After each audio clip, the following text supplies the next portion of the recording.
reaching the site within minutes and quickly evacuating the passengers. At the time, there were 21 injured passengers ranging from minor to critical but not life-threatening injuries. A total of 19 passengers went to the local hospitals, with 2 more going to hospitals in the time period after. At this time, Delta Airlines has reported that 19 of those passengers have been released and 2 remain hospitalized. Our thoughts go out to all of the passengers impacted and their families. We have taken great time and care to extend care to each of the passengers that were here after the accident. That includes comfort as well as support in their emotional well-being in the hours since the crash. We have completed the reunification process for all of the remaining passengers, and we'll continue to care for them during this extended time. I will now give you more information about the operations at Pearson yesterday and what to expect in the days ahead. From last Thursday to Sunday, Toronto Pearson saw extreme conditions, 2 separate snowstorms. On Thursday and Sunday, we got more than 20 inches, 50 centimeters of accumulated snow. That is actually not typical. In fact, it is more snow within that time window than we received in all of last winter. There were many delays and cancellations across this part of Canada and the U.S. Northeast during this time, creating numerous flight delays and backlogs. At Toronto Pearson, 221 of 974 scheduled flights were canceled on Thursday. 75 of 1,012 scheduled flights were canceled on Friday.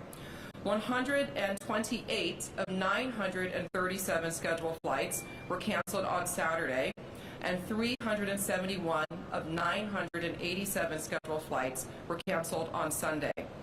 Monday was a clear day, though, and it was an operational recovery day for Toronto Pearson, with 1,006 scheduled flights. The results yesterday, in due part to the accident, were 462 scheduled flights canceled and 544 flights operated. Let's now talk about the investigation and what to expect in the next few days as we pivot to this phase. Last night, 7 members of the Transportation Safety Board of Canada arrived at Toronto Pearson to begin the investigation. 13 more of those investigators arrived today. Members of the U.S. Federal Aviation Administration are also here on site, participating in the investigation. As it is a Mitsubishi aircraft, Mitsubishi will be here on site as well, and Delta Airlines has sent their GO team who are already here on site. So what does this all mean for operations at Toronto Pearson today and in the days ahead? Our Emergency Operations Center does remain open, though operations on the runways resumed at 5 p.m. Eastern Time yesterday. We have been in recovery mode since resuming flights at 5 p.m. yesterday, catching up on delayed flights, and that continues into today as well. We are currently without use of our longest east-west and north-south runways. This and ongoing expected additional weather conditions today will affect how fast we recover operations, particularly with departure of aircraft. We do expect that the investigators on site will be reviewing the aircraft on its current configuration on the runway for the next 48 hours. And we are looking to get to support that investigation and the removal of that aircraft off the runway, at which point we can do our inspections and then return that runway into service. Toronto Pearson will continue to provide you all with operational updates, but this is now an active investigation time, and you can expect to start hearing more from the investigating authorities about the accident that happened here. We expect that the Transportation Safety Board of Canada will be issuing a statement with more information around that later this afternoon. In closing, I thank the industry, the community, and all of our employees here and across the sector for all the work that they are doing to support this incident and those affected, and that they do every day. Air travel remains the safest form of transportation. We are proud of that record here, and at times like these, we're very grateful and thankful of how the community and the industry comes together as one. Thank you. We'll now take a few questions. Folks maybe can come up to the mics if possible, or if there's a mic in the audience. Okay. Sure. Hi there. Alex Capriello with News Nation. A question about the conditions yesterday. Obviously, you just explained the extent of the snowstorms that came over the past few days. Wondering if there's been any developments or any comment about what exactly it was like on the runway in terms of iciness or wind gusts.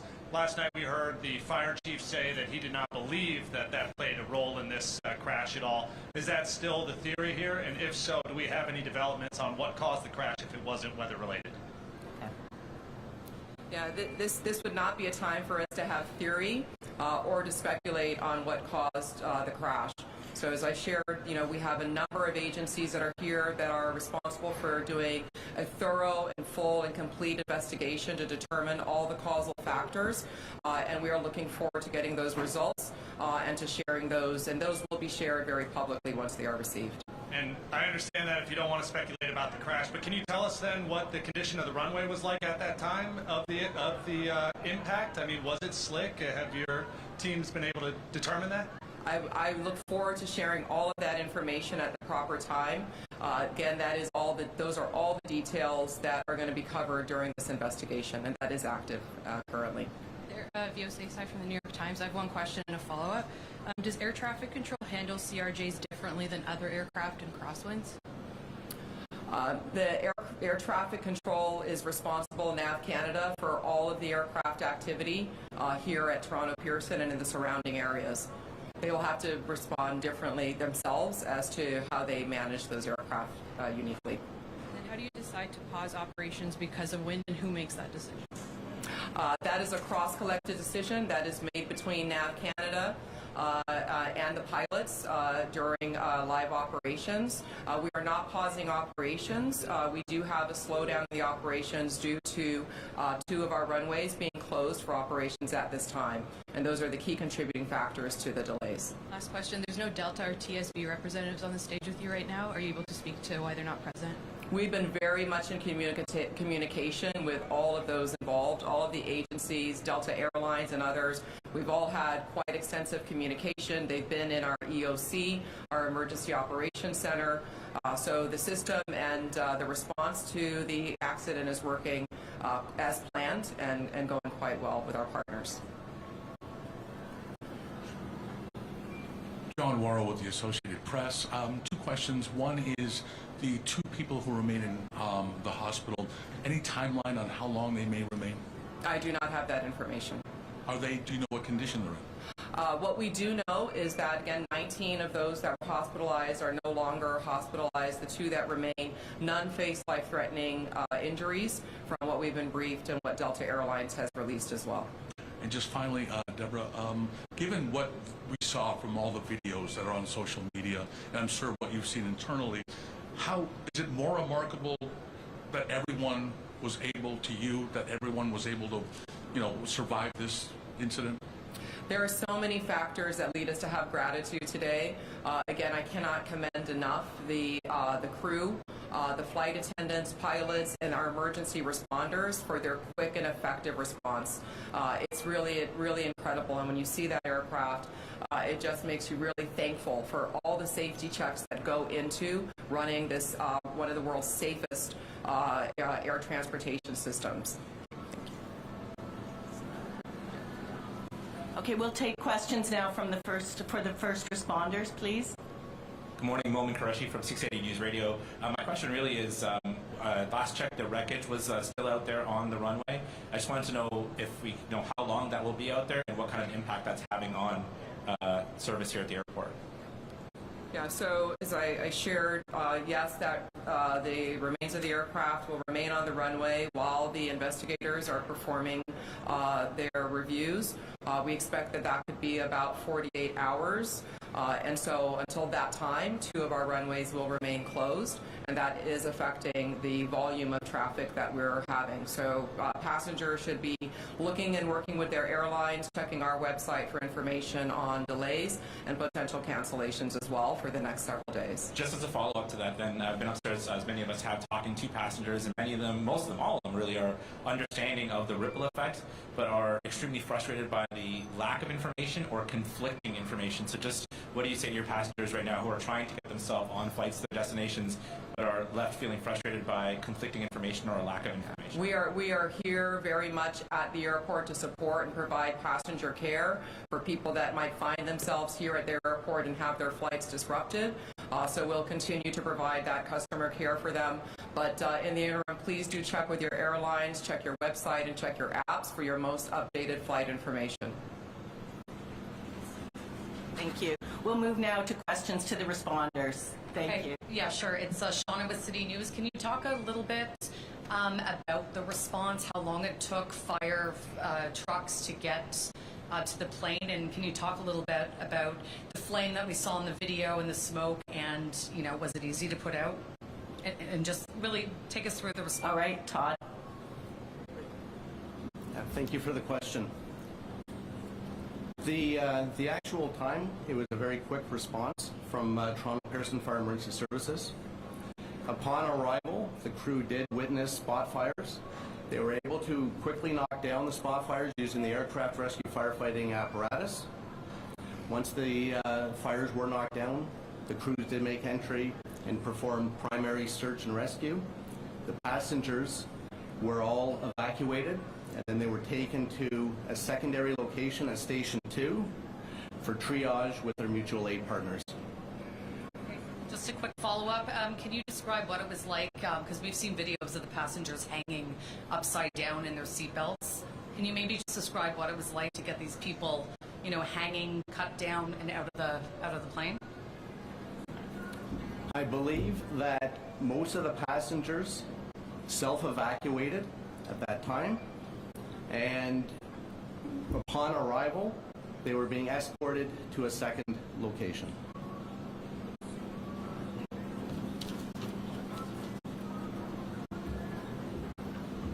Hello, Nate Foy, Fox News. I'm just seeking some clarity from a first responder's perspective on the elements and how they played a role in your efforts yesterday. I know a lot of people are hoping for some clarity on what the fire chief said, and it sounds like you guys won't give us that, but can you tell me what it was like out there on the runway as you were doing your job?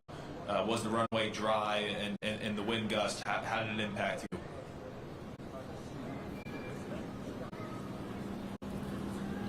And like we mentioned, it's very early to make any conclusions. I know I provided a little bit of information yesterday for transparency. Today, now we have an active investigation. Therefore, any of those questions would have to be directed toward Transportation Safety Board.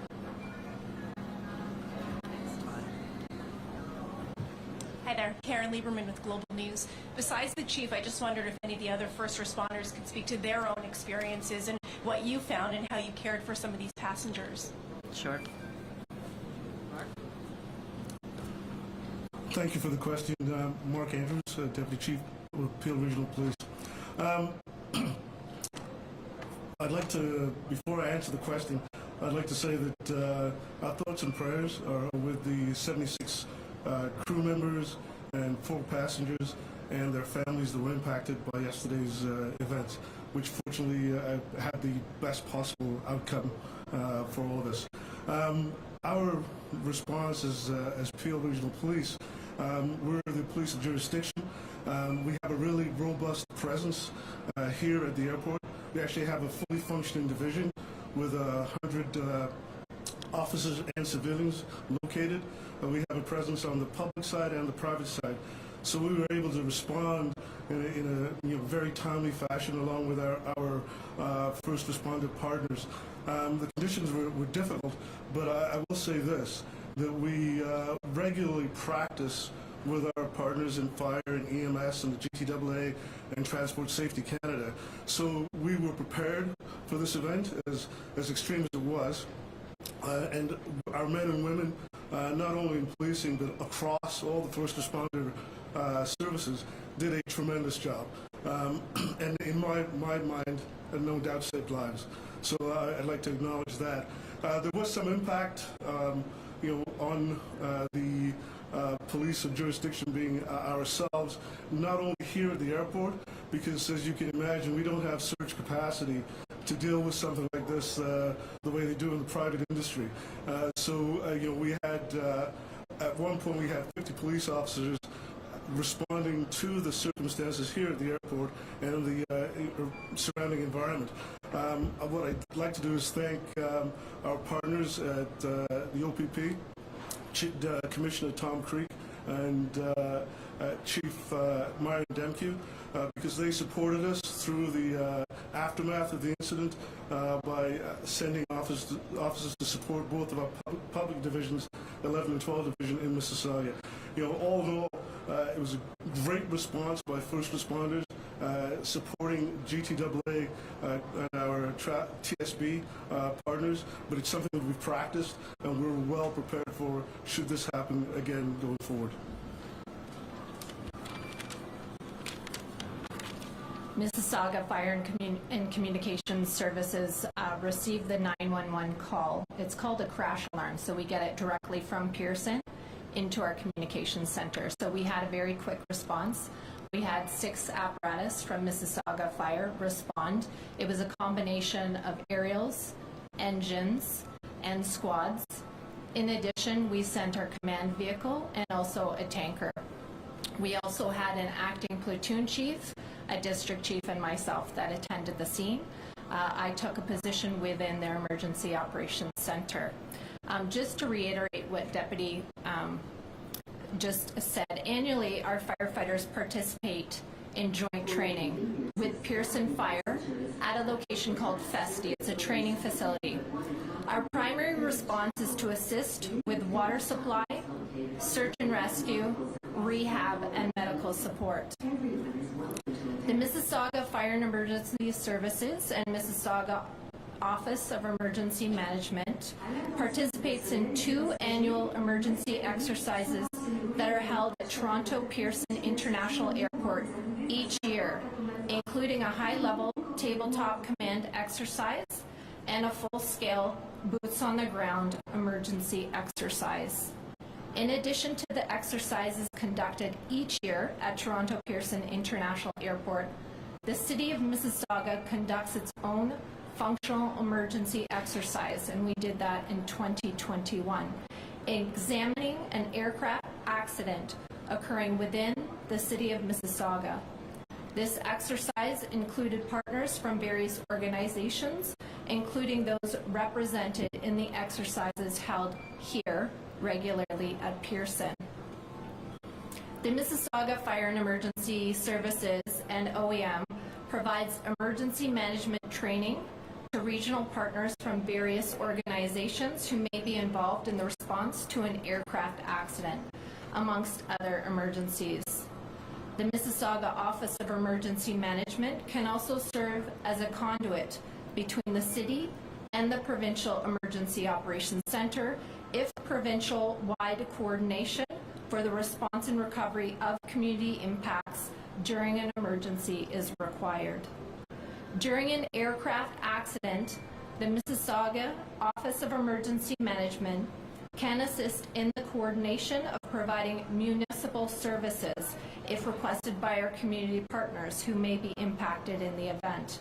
This could include transportation like buses, facilities, or heavy equipment. The City of Mississauga has developed its own aircraft accident emergency plan, which conforms with and operates in conjunction to the airport emergency plan developed by the Greater Toronto Airport Authority. Thanks. That was a fulsome response. I just also wondered if anyone can speak to the nature of some of the injuries. Do you want to speak to some of the nature?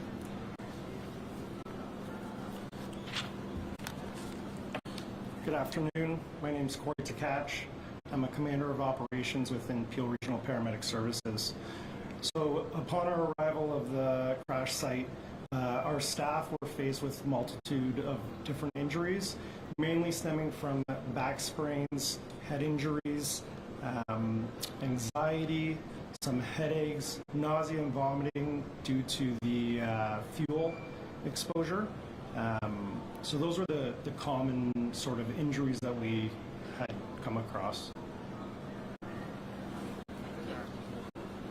Any more questions? Please, Matt Hamidi, Canadian Press. Just want to follow up on this rescue effort. Can you please provide some details on the timeline? How long did you, paramedics and firefighters did it take for them to get to the airplane, and how long did it take for them to evacuate the airplane? Okay, Todd, you want to take that? Yeah, the response from Toronto Pearson Fire Emergency Services was minutes. Because there is an active investigation, we won't be able to provide the details, but it was a very quick response from Fire Emergency Services as well as our response partners that just spoke. Can you please also comment on the role that flight attendants played in evacuating the airplane? We saw some videos on social media where we're basically doing their job, helping passengers get off the plane. Can you please comment on their role in this? Sure, absolutely. We train for such events. We're very well prepared and trained. And the firefighters responded textbook. They were able to knock down the fire. They're able to assist the passengers getting off the plane and then performing triage and then response to the hospitals. Thank you. Next question. Hi, I'm Alex Miller with Scripps News. I know you can't confirm what you saw on the runway, but can you confirm that the runway had been coded as far as across the board as a wet runway for the pilots, which is a runway with light snow or slush? I don't know if I followed that question. One of them.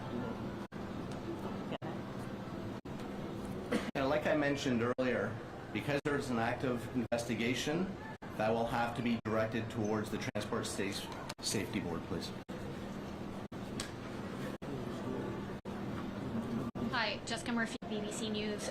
I want to go back to something Mr. Andrews said. You talked about difficult conditions that rescuers faced on the ground. I'm hoping you could go into a bit more detail. Sorry, with who said? Sorry? BBC. Oh, no, sorry. You. Peel Regional Police. Peel Regional Police. Thank you for that question. The conditions that I was speaking of is the environmental conditions, the cold, the wind, the fact that we were still having the occasional snow. But those are conditions again that we're used to working in as first responders, and our people, along with the other first responders, did a tremendous job of responding in those conditions. It's part of the environment that we operate in. Megan Fitzpatrick from CBC News. What can you tell us about the child that was airlifted to sick kids? Do we know if the child was on somebody's lap or buckled in? What can you tell us about the nature of their injuries? No, we don't. I'm sorry. Don't know if the child was on a lap? No, we don't have those details. Can you give us an age range of the passengers on the plane? We don't have that either. I would direct that to Delta. We're going to take two more questions. Okay. And just one more. Of the two that are in hospital, is one of them a child? We're not sure either. I have a quick question for fire. Did fire responders fear the spread of the fire? And can you speak to the properties of jet fuel? How flammable is it? How much time did that give you to tame it? Okay. Did you have a question? Okay. It's on the jet fuel. Yes. Upon arrival, there was jet fuel and there was flames. We do have specialized aircraft rescue firefighting equipment that carries water, foam, and dry cam, and that it is utilized to smother and cover up the jet fuel to provide mean-free egress for the passengers. So we do have the appropriate equipment and the appropriate training to mitigate that emergency. Okay, we'll take the last question. Just like a last question on the nature of the injuries. The people who were more seriously injured, those who were at one point in critical condition, what type of injuries were those? Are we talking about like broken bones, serious sprains? I think the paramedic did speak to that a bit, but he can come back and reiterate. Yeah. So on the initial assessment in any mass casualty incident, we do a triage of patients. And yes, some patients were deemed to be critical at that time. And we make that assessment based on our initial contact, what the patient's complaining of, the fact that they were involved in a plane crash. And some of those determinations happen quite quickly in the short amount of time that we spend with that patient to ensure that they're receiving the quickest care possible. And there are times when further care occurs and those conditions get downgraded. So from critical to like serious and non-life threatening. There are times in scenarios like this where somebody may be complaining of like abdominal pain or a head injury, and we may err on the side of caution to deem them critical because we can't see inside their skull, we can't see inside their abdomen, but based on some of their vital signs and other determining factors, that's when sort of the decision to make them a critical patient would have occurred. So in terms of like the acuity of injuries, perhaps the most acute would be that like the back sprain or the head injury. Yeah, head injury from an acuity state is obviously very dangerous. The issue is we obviously can't see inside the head at that time, right? So. Well, thank you all for coming today. We really appreciate it. I really thank all the responders as well for their time to come today and explain the situation on the ground. We will continue to give more updates on operations, Toronto Pearson, but from this going forward now, it is an active investigation, and we can expect hopefully to hear some news from the investigators. Thank you.